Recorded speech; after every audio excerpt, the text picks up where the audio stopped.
In this video, I'll show you how to get a ClickUp API token. A ClickUp API token is used to connect your ClickUp account with other apps, automations, scripts, or developer tools. It works like a private access key, so you should keep it secure and never share it publicly. First, open ClickUp in your browser and sign in to your account. Make sure you are using the account that has access to the workspace or data you want to connect through the API.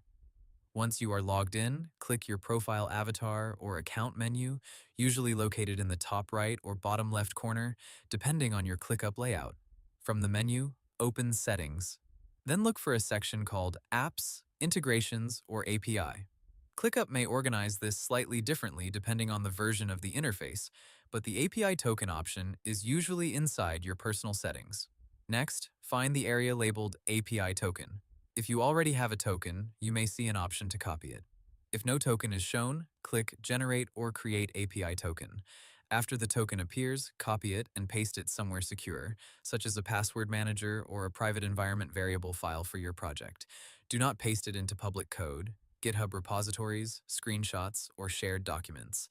Now you can use the token with ClickUp's API. For example, developers usually include it in the request header when connecting an app, automation, or script to ClickUp. If you believe your token has been exposed, go back to the same settings area and regenerate it. This will replace the old token and help protect your account.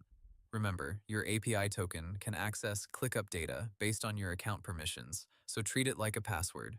Hope the tutorial was helpful, subscribe to my channel, and see you in the next video.